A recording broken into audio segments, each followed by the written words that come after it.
হিন্দুদের ধর্মগ্রন্থ কিন্তু দুইটা, পবিত্র ধর্মগ্রন্থ দুইটা, বেদ আর উপনিষদ, কোরআন আর হাদিসের মতো আর কি।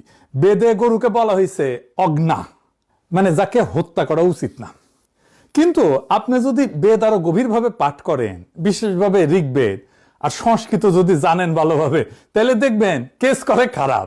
দেখবেন এই বিজেপির মূর্খতা তারা কিছুই বুঝে নাই। আসলে হিন্দু ধর্মে গোহত্যা নিয়ে কি বলা আছে আমরা গভীরে যায় দেখবো, মজা আছে কলে। এই বিষয়টা আলাপ করার আগে একটা ইতিহাস আমাদের জানতে হবে, না হলে বিষয়টা বোঝা যাবে না গভীরে যায়। গল্পের মতো কইরা বলবো, বোরিং লাগবে না, অনেক নতুন জিনিস শিখতে পারবেন। আমাদের অঞ্চলে সবচেয়ে প্রাচীন সভ্যতা ছিল সিন্ধু সভ্যতা। পাকিস্তানের সিন্ধু উপত্যকায় এই সভ্যতার জন্ম।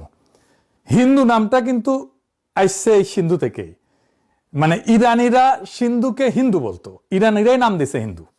পারস্যরা, সংস্কৃতে অনেক শব্দ যা দন্ত স দিয়ে শুরু, তাদের উচ্চারণ হ হইতো আর কি পার্সিয়ানে। যেমন সপ্তাহ, এটা আসছে সংস্কৃত থেকে, সপ্ত অহ বা 7 দিন, অহ মানে দিন। অহর নিশ শুনছেন না, এটা সংস্কৃত মানে দিন রাত্রি।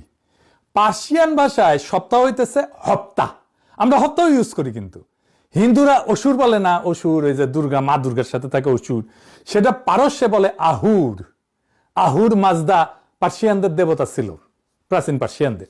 যাই হোক, এই সিন্ধু সভ্যতা সম্পদের প্রাচুর্যে ভরা ছিল। দারুণ নগর, পানি ব্যবস্থাপনা, সেচ, বাঁধ, ড্রেন, এইসব দিয়ে একদম আধুনিক নগরের প্রতিচ্ছবি ছিল। সিন্ধু উপত্যকায় ছিল 7টা নদী, আমাদের পূর্বপুরুষেরা বলতো সপ্ত সিন্ধু। সপ্ত সিন্ধুর অঞ্চল ছিল কাশ্মীর, পাঞ্জাব, সিন্ধু, আফগানিস্তানের কিছু এলাকা।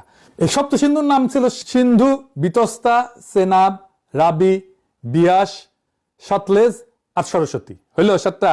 আচ্ছা, এই নদীগুলো এতই বেগবতী ছিল যে প্রাচীন মানুষের কাছে ছিল সাগরের মতো।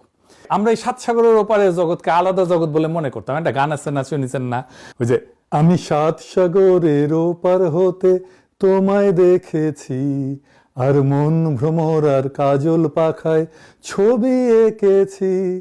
বারো গান আছে তো, আমি 7 সাগর পাড়ি দিয়ে কেন সৈকতে পড়ে আছি। তো ওইখানে ওই সিন্ধুর কৃষিতে ছিল আধুনিক সেচ ব্যবস্থা, এই জন্য প্রচুর বাদ দেওয়া হয়েছিল নদীতে, তার শাখাতে। একদিন সেই সভ্যতা ধ্বংস হয়ে গেল। কেন ধ্বংস হয়েছিল জানেন? বাঁধের পর বাদ দিয়া নদীগুলোর গতিপথ পরিবর্তন করার ফলে পরিবেশের বিপর্যয় হয়েছিল। বারে বারে ভয়াবহ বন্যা হয়ে ধ্বংস করে দিল এই সভ্যতা। প্রকৃতির প্রতিশোধ এমনই নির্মম আর নির্দয় হয়, বুঝি চাও? তো এই বন্যা যখন চলতে থাকে, তখন সিন্ধুর শাসকদের বিরুদ্ধে